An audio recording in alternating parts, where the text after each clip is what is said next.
राजा ने हुक्म दिया, खबरदार, इस प्रेमी पर कोई हथियार न चलाए। इसे जीता पकड़ लो, यह मेरे अस्तबल की शोभा बढ़ाएगा। जो इसे मेरे पास ले आएगा उसे धन से निहार कर दूंगा। योद्धागण चारों ओर से लपके, परंतु किसी को साहस न होता था कि उसके निकट जा सके। कोई चुप कर रहता था, कोई फंदे में फंसाने की फिक्र में था, पर कोई उपाय सफल न होता था। वहां सिपाहियों का मेला सा लगा हुआ था। तब सारंधा अपने खेमे से निकली और निर्भय होकर घोड़े के पास चली गई। उसकी आंखों में प्रेम का प्रकाश था, छल का नहीं। घोड़े ने सिर झुका दिया। रानी ने उसकी गर्दन पर हाथ रखा और वह उसकी पीठ सहलाने लगी। घोड़े ने उसके अंचल में मुंह छिपा लिया। रानी उसकी रास पकड़कर खेमे की ओर चली। घोड़ा इस तरह चुपचाप उसके पीछे चला मानो सदैव से उसका सेवक है। पर बहुत अच्छा होता कि घोड़े ने सारंधा से भी निष्ठुरता की होती। यह सुंदर घोड़ा आगे चलकर इस राज परिवार के निमित्त स्वर्ण जटित मृग साबित हुआ। संसार एक रण क्षेत्र है। इस मैदान में उसी सेनापति की विजय लाभ होता है जो अवसर को पहचानता है। वह अवसर पर जितने उत्साह से आगे बढ़ता है उतने ही उत्साह से आपत्ति के समय पीछे हट जाता है। वह वीर पुरुष राष्ट्र का निर्माण होता है और इतिहास उसके नाम पर यश के फूलों की वर्षा करता है। पर इस मैदान में कभी कभी ऐसे सिपाही भी आ जाते हैं जो अवसर पर कदम बढ़ाना जानते हैं लेकिन संकट में पीछे हटाना नहीं जानते। ये रणवीर पुरुष विजय की नीति की भेंट कर देते हैं। वे अपनी सेना का नाम मिटा देंगे, किंतु जहां एक बार पहुंच गए वहां से कदम पीछे न हटाएंगे। उनमें कोई वीरता ही संसार क्षेत्र में विजय प्राप्त करता है, किंतु प्रायः उसकी हार विजय से भी अधिक गौरवात्मक होती है। अगर अनुभवशील सेनापति राष्ट्रों की नींव डालता है तो आन पर जान देने वाला, मुंह न मोड़ने वाला सिपाही राष्ट्र के भावों को उच्च करता है और उसके हृदय पर नैतिक गौरव को अंकित कर देता है।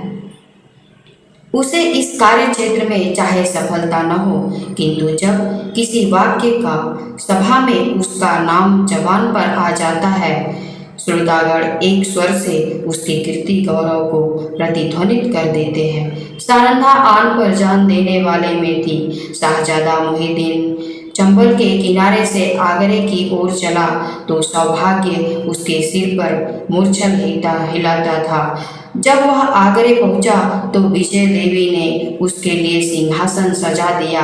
औरंगजेब गुणज्ञ था। उसने बादशाही अफसरों के अपराध क्षमा कर दिए, उनके राज्य पद लौटा दिए और राजा चंपत राय को उसके बहुमूल्य कृत्यों के उपलक्ष्य में 12,000 मनसब प्रदान किया। ओरछा से बनारस और बनारस से जमुना तक उसकी जागीर नियत की गई। बुंदेला राजा फिर राजसेवक बना। वह फिर सुख विलास में डूबा और रानी सारंधा फिर पराधीनता के शोक से घुलने लगी। वली बहादुर खां बड़ा वाक्य चतुर मनुष्य था। उसकी मृदुला से शीघ्र ही उसे बादशाह आलमगीर का विश्वास पात्र बना दिया। उस पर राजसभा में सम्मान की दृष्टि पड़ने लगी। खां साहब के मन में अपने घोड़े के हाथ से निकल जाने का बड़ा शौक था। एक दिन कुंवर छत्रसाल उसी घोड़े पर सवार होकर शहर को गया था। वह खां साहब के महल की तरफ जा निकला। वली बहादुर ऐसे ही अवसर की ताक में था। उसने तुरंत अपने सेवकों को इशारा किया। राजकुमार अकेला क्या करता? पाँव पाँव घर आया और उसने सारंधा से सब समाचार बयान किया। रानी का चेहरा तमतमा गया। बोली, मुझे इसका शोक नहीं कि घोड़ा हाथ से गया, शोक इसका है कि तू उसे खोकर जीता क्यों लौट आया। क्या तेरे शरीर में बूंदेलों का रक्त नहीं है?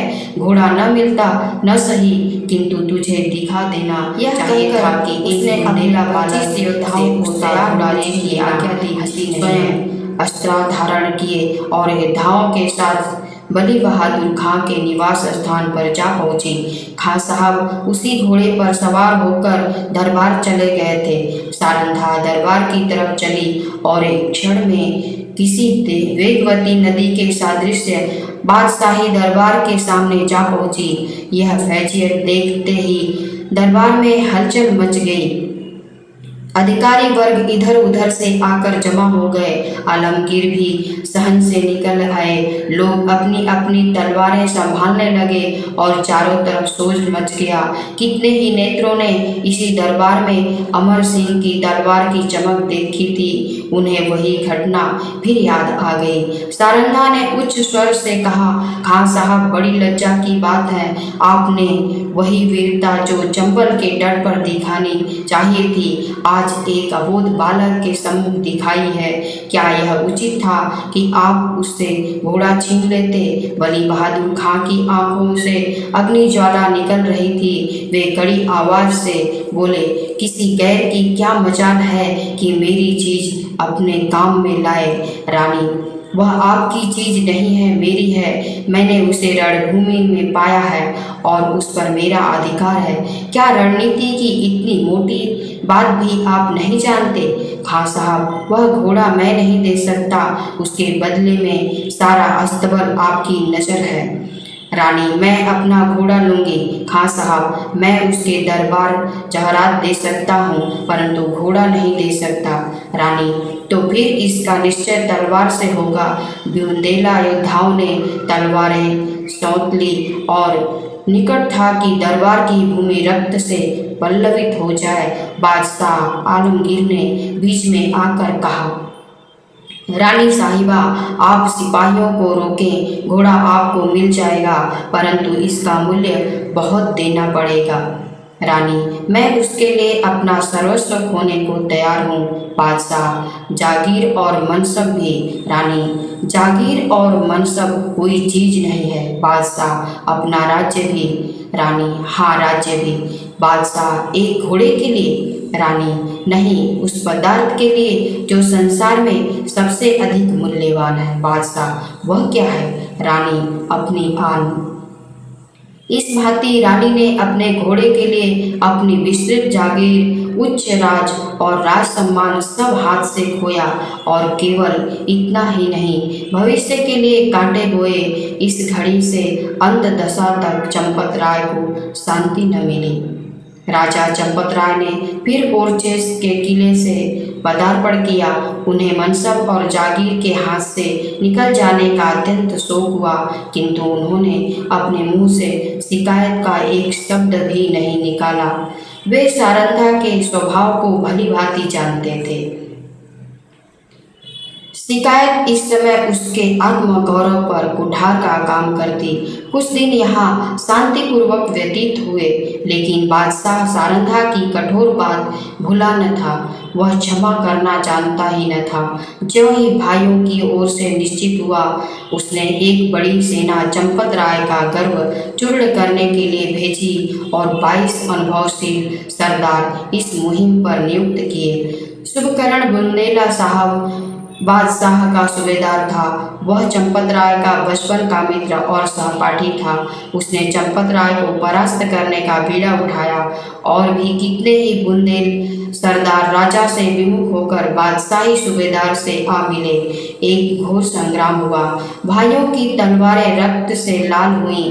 यद्यपि इस समर में राजा को विजय प्राप्त हुई, लेकिन उसकी शक्ति सदा के लिए क्षीण हो गई। निकटवर्ती बुंदेला राजा, जो चंपत राय के बाहुबल के बादशाह के कृपा कांची बन बैठे, साथियों में कुछ तो काम आए, कुछ दगा कर गए। यहाँ तक कि निज संबंधियों ने भी आंखें चुरा ली, परंतु इन कठिनाइयों में भी चंपत राय ने हिम्मत नहीं हारी, धीरज को न छोड़ा। उन्होंने ओरछा छोड़ा और वह 3 वर्ष तक बुंदेलखंड के सघन पर्वतों पर छिपे फिरते रहते थे। बादशाही सेनाएं शिकारी जानवरों की भांति सारे देश में मंडरा रही थी। आए दिन राजा का किसी न किसी से सामना हो जाता था। सारंधा सदैव उनके साथ रहती और उनका साहस बढ़ाया करती। बड़ी बड़ी आपत्तियों में जबकि धैर्य लुप्त हो जाता और आशा साथ छोड़ देती, आत्मरक्षा का धर्म उसे संभाले रहता है। 3 साल के बाद अंत में बादशाह के सूबेदारों ने आलमगीर को सूचना दी कि इस शेर का शिकार आपके सिवाय और किसी से न होगा।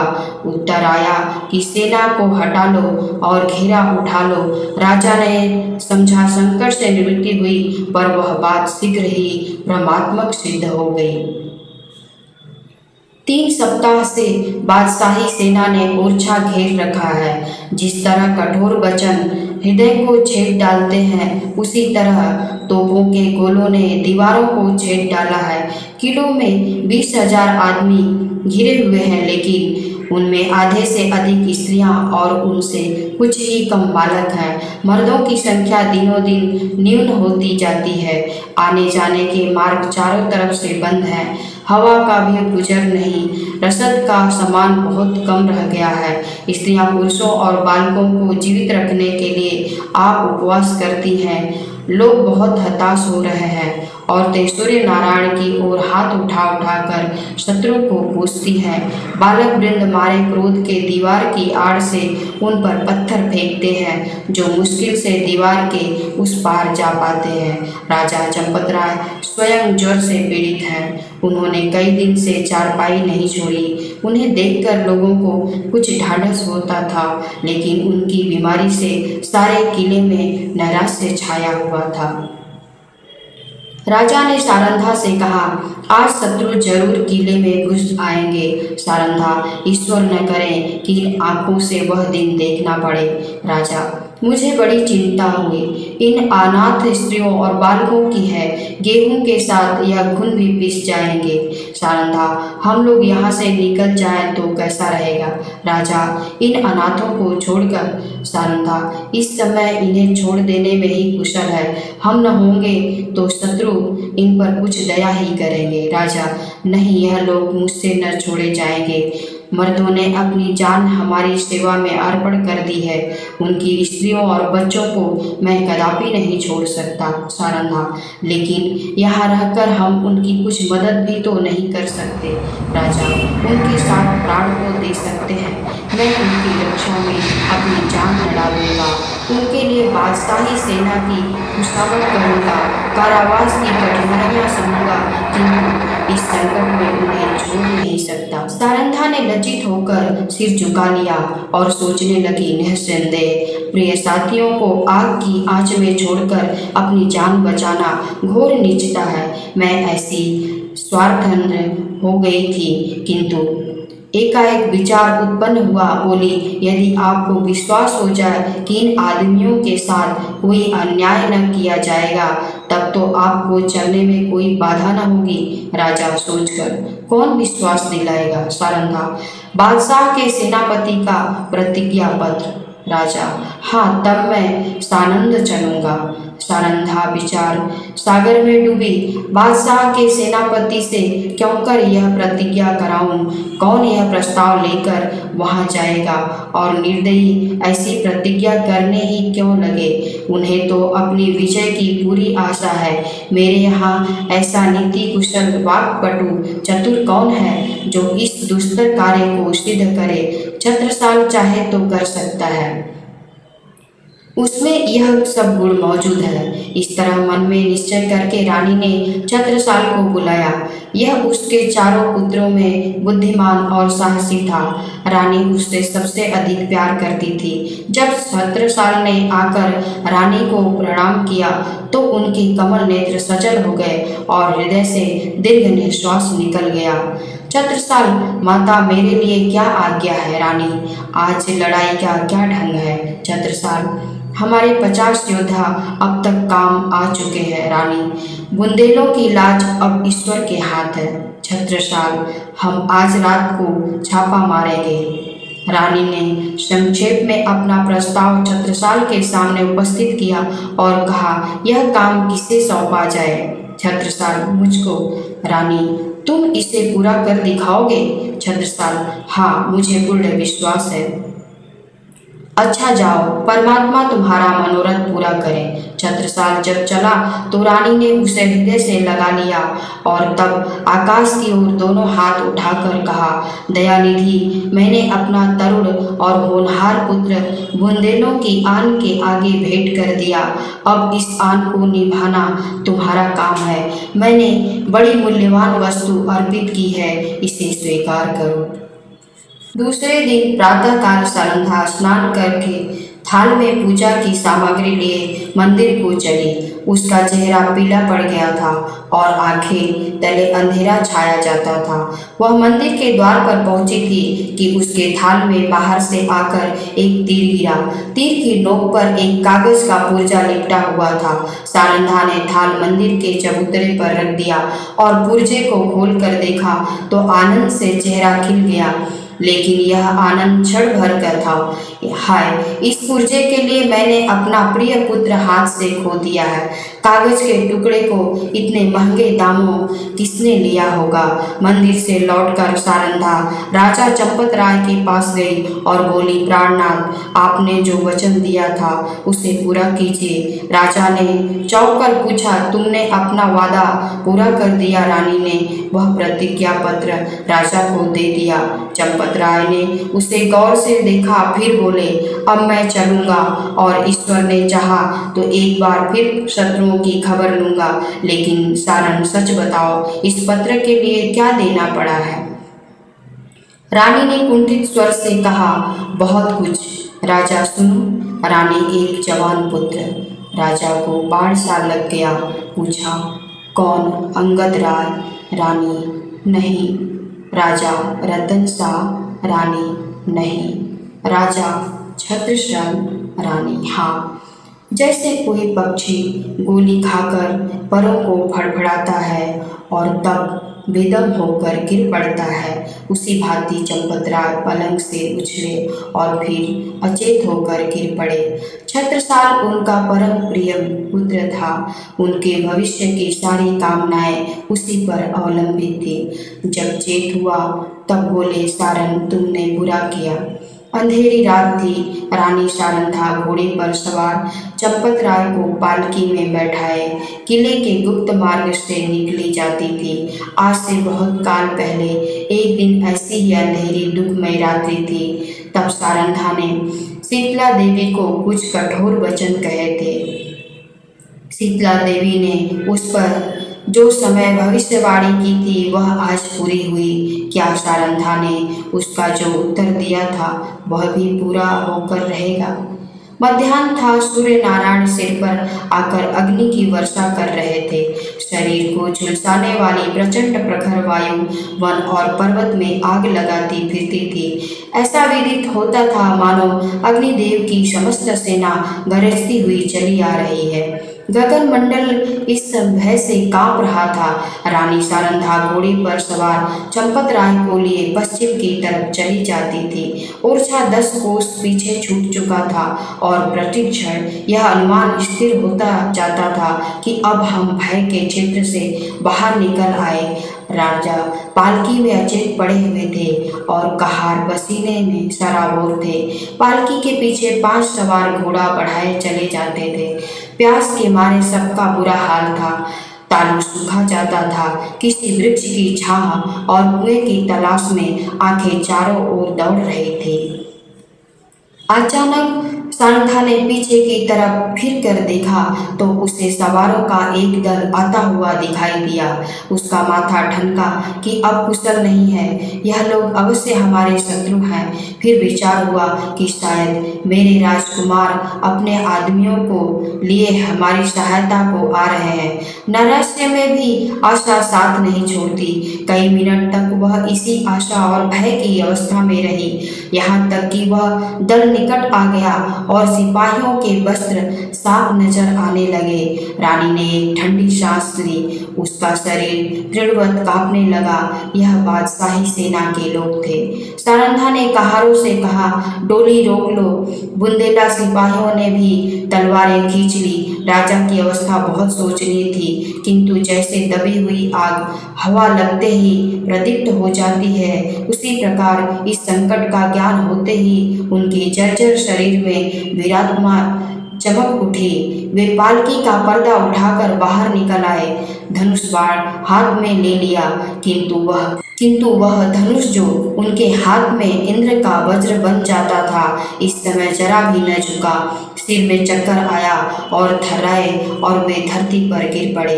भावी अमंगल की सूचना मिल गई। उस पंख रहित पक्षी की सदृश जो सांप को अपनी तरफ आते देखकर ऊपर का उचकता और फिर गिर पड़ता है। राजा चंपतराय फिर संभल उठे और फिर गिर पड़े। सारंधा ने उन्हें संभाल कर बैठाया और रोककर बोलने की चेष्टा की, परंतु मुंह से केवल इतना निकला, प्राणनाथ। इसके आगे मुंह से एक शब्द भी न निकल कर सका। आन पर मरने वाली सारंधा इस समय साधारण स्त्रियों की भांति शक्तिहीन हो गई, लेकिन एक अंश तक यह निर्बलता स्त्री जाति की शोभा है। चंपतराय बोले, सारंग, देखो हमारा एक वीर जमीन पर गिरा। शोक जिस आपत्ति से यावत जीवन डरता रहा, उसने इस अंतिम समय में आ घेरा। मेरी आंखों के सामने शत्रु तुम्हारे कोमल शरीर में हाथ लगाएंगे और मैं जगह से हिल भी न सकूंगा। हाय, मृत्यु तो कब आएगी? यह कहते कहते उन्हें एक विचार आया। तलवार की तरफ हाथ बढ़ाया, मगर हाथों में दम न था। तब सारंधा से बोले, प्रिय, तुमने कितने ही अवसरों पर मेरी आन निभाई है। इतना सुनते ही सारंधा के मुरझाए हुए मुख पर लाली दौड़ गई। आंसू सूख गए। इस आशा में कि मैं पति के कुछ काम आ सकती हूँ, उसके हृदय में बल का संचार कर दिया। वह राजा की ओर विश्वासोत्पादक भाव से देखकर बोली, ईश्वर ने चाहा तो मरते दम तक निभाऊंगी। रानी ने समझा, राजा मुझे प्राण देने का संकेत कर रहे हैं। चंपतराय, तुमने मेरी बात कभी नहीं टाली। सारंधा, मरते दम तक नहीं टालूंगी। राजा, यह मेरी अंतिम याचना है, इसे अस्वीकार न करना। सारंधा ने तलवार को निकालकर अपने वक्षस्थल पर रख लिया और कहा, यह आपकी आज्ञा नहीं है। मेरी हार्दिक अभिलाषा है कि मरूं तो यह मस्तक आपके पद कमलों पर हो। चंपतराय, तुमने मेरा मतलब नहीं समझा। क्या तुम मुझे इसलिए शत्रुओं के हाथ में छोड़ जाओगी कि मैं बेड़ियां पहने हुए दिल्ली की गलियों में निंदा का पात्र बनूं? रानी ने जिज्ञासा की दृष्टि से राजा को देखा। वह उनका मतलब न समझी। राजा, मैं तुमसे एक वरदान मांगता हूँ। रानी, सहस्त्र मांगिए। राजा, यह मेरी अंतिम प्रार्थना है। जो कुछ मांगूंगा करूँगी। रानी, सिर के बल करूँगी। राजा, देखो तुमने वचन दिया है, इनकार न करना। रानी कांपकर, आपके कहने की देर है। राजा, अपनी तलवार मेरी छाती में चुभा दो। रानी के हृदय पर वज्रपात सा हो गया। बोली, जीवननाथ। इसके आगे वह और कुछ न बोल सकी। आंखों में नैराश्य छा गया। राजा, मैं बेड़ियां पहनने के लिए जीवित रहना नहीं चाहता। रानी, मुझसे यह कैसे होगा? पांचवा और अंतिम सिपाही धरती पर गिरा। राजा ने झुंझला कर कहा, इसी जीवन पर आन निभाने का गर्व था। बादशाह के सिपाही राजा की तरफ लपके। राजा ने नैराश्यपूर्ण भाव से रानी की ओर देखा। रानी क्षण भर अनिश्चित रूप से खड़ी रही, लेकिन संकट में हमारी निश्चयात्मकता शक्ति बलवान हो जाती है। निकट था कि सिपाही लोग राजा को पकड़ लें कि सारंधा ने दामिनी की भांति लपक कर तलवार राजा के हृदय में चुभा दी। प्रेम की नाव प्रेम के सागर में डूब गई। राजा के हृदय से रुधिर की धारा निकल रही थी, पर चेहरे पर शांति छाई हुई थी। कैसा हृदय है वह स्त्री जो अपने पति पर प्राण देती थी, आज उसकी प्राणघातिका है। जिस हृदय से आलिंगित होकर उसने यवन सुख लूटा, जो हृदय उसकी अभिलाषाओं का केंद्र था, जो हृदय उसके अभिमान का पोषक था, उसी हृदय को सारंधा की तलवार छेद रही है। किसी स्त्री की तलवार से ऐसा काम हुआ है? आत्माभिमान का कैसा विषादमय अंत है। उदयपुर और मारवाड़ के इतिहास में भी आत्मगौरव की ऐसी घटनाएं नहीं मिलती। बादशाही सिपाही सारंधा का यह साहस और धैर्य देखकर दंग रह गए। सरदार ने आगे बढ़कर कहा, रानी साहिबा, खुदा गवाह है, हम सब आपके गुलाम हैं। आपका जो हुक्म हो उसे बसरो चश्म बजा कर लाएंगे। सारंधा ने कहा, अगर हमारे पुत्रों में से कोई जीवित हो तो ये दोनों लाशें उसे सौंप देना। यह कहकर उसने वही तलवार अपने हृदय में चुभा ली। जब वह अचेत होकर धरती पर गिरी तो उसका सिर राजा चंपतराय की छाती पर था।